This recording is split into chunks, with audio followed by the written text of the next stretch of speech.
In this lesson, you're going to learn how to start using the EV3 color sensor. So to start with, I'd like you to think about how light sensors could use thresholds. Remember how we used it with the sound sensor in the sound activity? And understand that light sensors, in the same way as a sound sensor, can read values from 0 to 100. The important thing that you must remember is that thresholds divide the sensor readings into two categories. Think about what those categories could be. I'm going to give you a moment to think about this.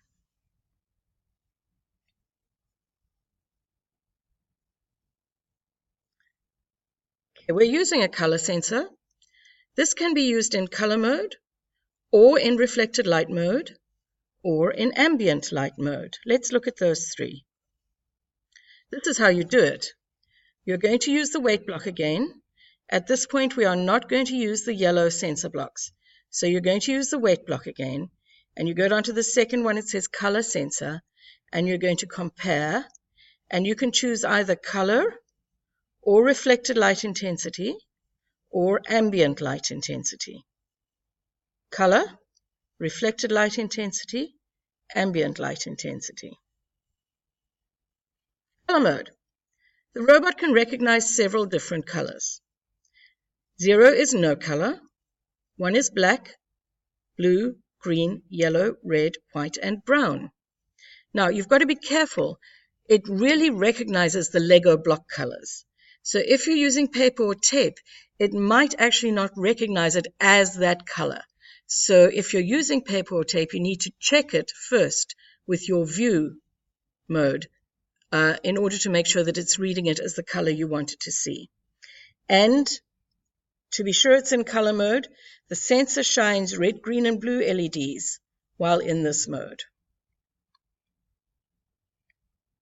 Reflected light, which we're going to start off by using. In the reflected light mode, you will see it shining a red LED. It shines the red LED onto the ground, and it measures how much of that light is reflected back from the surface. It can count between, I've written 1 and 100, but it's probably 0, theoretically 0 and 100. And you can differentiate between colors as well this way by testing to see how much light they reflect on the view menu, because different colors will reflect different amounts of light. Now, if it's black, it's going to be a very low color because black absorbs light. And if it's shining on white, the color is going to be very high because white reflects the most light of any color. Ambient light, that means the light in the room. So in this case, you'd have the sensor not pointing at the ground, but pointing up. Okay, so it measures the light level in the room, and again, the value is between 1 and 100. And when it's in this mode, a blue LED will shine dimly on the sensor. So those are the three modes that you can use with this color sensor. So today we're going to be using reflected light. Let's think about it. A light sensor uses thresholds to divide the values that it receives into categories of light and dark. Remember, we thought about this at the beginning of this lesson. So your threshold this time will divide your categories into light and dark, just like the sound sensor divides values into loud and quiet. So when the light sensor is over a light surface, it's going to read above the threshold. If the threshold is 47 here, it's going to read 67. But when it's on the black, it's going to read below 47, possibly 20 or even lower. So the amount of light that is reflected is shown as a number. Okay, that shows 67 is greater than 47. We know that it's light. If it's on the black, and here it's reading 36. So 36 is less than 47, so we can see that it's dark. Again, it's reading 55. So 55 is greater than 47, so it's light. Here on the black, it's reading 40. 40 is less than 47, so we know that it's dark. So what is the difference between the values that the light sensor reads for darker colors versus lighter colors? Think about it for a moment.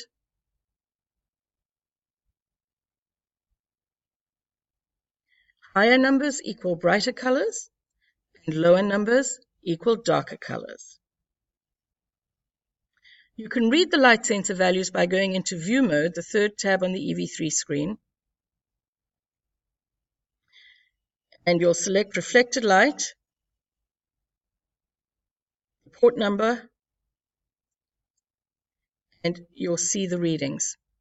Now, that number is not going to sit there like it's sitting here. It's going to change rapidly. Just look at the numbers showing and pick a representative number. The numbers will change rapidly. Just pick one of them. Okay, I'm going to show you some example values from the light sensor, and we're going to calculate the threshold for this sample.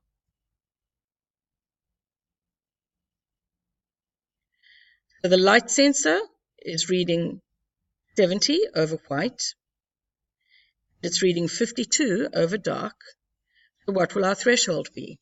We have to calculate the average, the number that's exactly between those two numbers. So we're going to add them together and divide by 2. And the threshold is 61. We're going to add them together and divide by 2. Oops, sorry. Okay, 70 plus 52 is 122.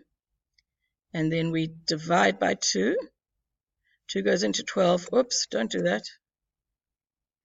6 times. And 2 goes into 2 once. So we get 61.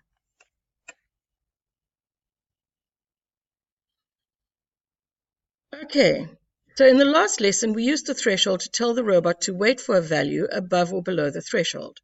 And we can do the same thing using the color sensor in reflected light mode. So if you want to stop at the line, you can make the robot move forward. Okay, remember that this shows that it's on. We don't have any rotations or degrees or anything. It's just on because we don't know where the black line is, so we don't want to give it a distance to move. If you give it a distance to move, it will move that distance before it reads, okay? So don't give it a distance. So it's going to move forward until the sensor sees black. I've said color 3, but it's color 1. And then stop. You could also use reflected light in a threshold. So again, we've got move forward with no numbers. And here, instead of using the colors, we're using reflected light. You can see here it's showing the reflected light, okay? And we're saying less than 4 is less than, remember this is less than, and we've got a threshold of 50 in here. This is your threshold. So move forward until it's less than the threshold and then stop. Go and do your assignment and have fun.